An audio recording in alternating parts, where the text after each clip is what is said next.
This is Optimal Living Daily, episode 998, How to Open to Joy in Everyday Life, by Elana Miller with goodlifezen.com. And I'm Justin Malik, the guy that's narrated articles for 998 days straight. Thank you for being here. I'm happy to be doing it for you. And it's thanks to you that I've been able to do it for so long. I'll have a special episode for number 1000, maybe after that too. And I'll keep this intro nice and short for you today, so let's get right to it and start optimizing your life. How to Open to Joy in Everyday Life, by Elana Miller with goodlifezen.com. I'll be honest, the word joy used to make me cringe. For some reason, I associated this word with something cheesy. I don't have time for joy, I thought. I've got important things to do. Until a few months ago when, as part of my meditation practice, I signed up for a class called Opening to Joy.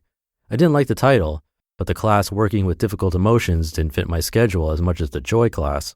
So over the next 6 weeks, I found myself with a group of 15 other individuals trying to cultivate joy in my daily life. The experience was transformative. What I learned is that happiness and joy, like anything else, can be practiced. For many reasons, we close ourselves off to the possibility of joy. We think we're too busy, or that it's stupid, or that we don't deserve it. It's not realistic to be happy all the time. As human beings, we are subject to ups and downs that are as intrinsic to life as breathing. True joy, though, emerges independent of life circumstances. It is a radical willingness to find contentment with things as they are. Why is it hard to be joyful? When I started the meditation class, I found myself with a myriad of excuses as to why I couldn't be joyful. I'm too busy. This is lame.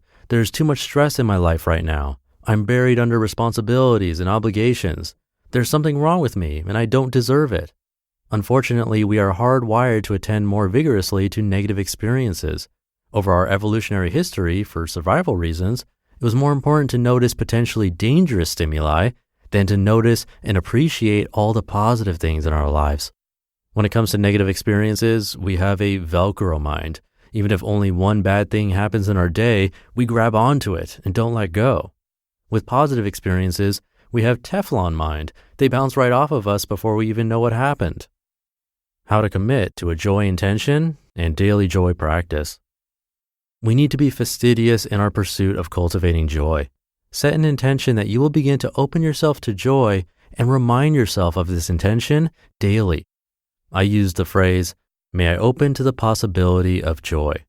I wrote it on an index card and posted it on my refrigerator. Every morning as I went to get milk for my cereal, there it was, staring me in the face. Here are some other phrases you can use. May I be filled with joy. May I one day be filled with joy. May I have the possibility of joy. May I know that joy is one day possible. Choose one of these phrases that most resonates with you. If you meditate, commit 5 minutes a day of your meditation practice to repeating your joy phrase. If you don't meditate, consider starting, even if it's only for a few minutes a day. Do you notice joy? Opening to joy is not about inventing a feeling that isn't there. Rather, the problem is that joy is all around us, but we fail to notice it. Make a disciplined effort to notice joy around you. Keep a journal of the joyful things you experience over the course of a day, no matter how small. Saw a hummingbird in garden, or driver let me change lanes on the freeway. Even better, get a joy buddy and send each other short texts or emails when you have joyful experiences. Not only will you get in the habit of noticing these things, but you'll get to experience the joy of your buddy as he or she shares their experiences with you. How to develop support practices. Find time in your day to do things you enjoy and that give you pleasure. I spend a lot of time in my car, and prior to the meditation class, I would always listen to talk radio. Talk radio, though, is at best interesting and at worst depressing. So I decided to start listening to music instead of talk radio. What a difference this small change made. Suddenly I found myself overcome with the urge to sing and dance in my car, much to the amusement of drivers around me, I'm sure. Find a support practice that resonates with you and do it daily. Listen to music, garden, exercise, or whatever else you enjoy. The magic of appreciative joy. Appreciative joy or sympathetic joy is a feeling of joy we experience when something good happens to another person. It is a wonderful antidote to jealousy, competitiveness, or envy. It is a skill that can be developed. Start with a person who is easy for you to be joyful for, and when you feel ready, move on to a person who is neutral, and then to a person who is difficult for you. Imagine the person in your mind and repeat one of these phrases. May your happiness and good fortune continue.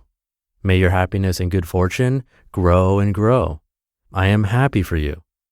When you learn how to be joyful for other people, it opens up a whole other dimension of happiness in your life. How to practice gratitude. Over the course of the meditation class, I realized that feelings of busyness, ambition, and self-dissatisfaction had been getting in the way of me appreciating what was right under my nose for a long, long time. This happens to a lot of us. Make an effort to notice and be grateful for the good things in your life. Practice gratitude diligently. Here are a few exercises you can use. Make a list of 5 to 10 things a day that you are grateful for. Every morning, think of one thing you are grateful for, trying not to repeat anything you've thought of before. Before meals, take a moment to pause and reflect on what you're grateful for. After you complain, add, "Man, my life is really very blessed." Over the course of the meditation class, these simple practices had a profound effect on me. I was confronted with the reality that joy is not something that happens or doesn't happen to us, but something that we choose to experience.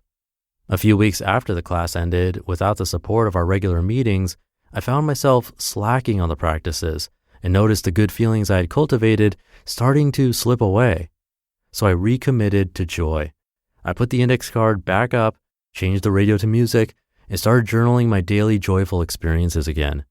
Joy is not something we can choose just once. We have to choose it again and again every day. You just listened to the post titled How to Open to Joy in Everyday Life by Elana Miller with goodlifezen.com.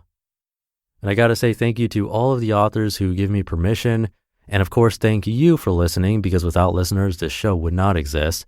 I also want to give a big thank you to the patrons of this show who are donating around $700 a month together to keep this going. I had a goal of reaching $1,000 to pay for editors, since I'm still going through every episode and editing the pacing and all that fun stuff, and then publishing it. That's 5 episodes a day across our network. So if you want to be a patron and help out, in return you get ad-free versions of this show that's only at $2 a month. So if it adds value to your life and you can help out, that's greatly appreciated. You can do that at oldpodcast.com/help. I'll leave it at that. Tomorrow is episode 999, which is crazy to me. Have a great rest of your day, and I'll be back tomorrow where your optimal life awaits. Hey, this is Dan from the Optimal Finance Daily podcast, which is a lot like this show, except more focused on personal finance. Justin handpicks the best posts he can find from blogs and authors like Ramit Sethi, Mr. Money Mustache, and more, and I read them to you 5 days a week. So if you enjoy this podcast, come on over and subscribe to Optimal Finance Daily too. And together, we'll optimize your financial life.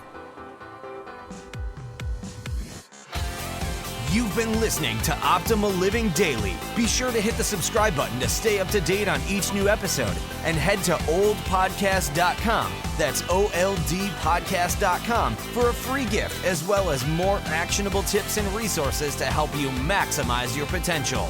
Thanks for joining us, and remember, your optimal life awaits.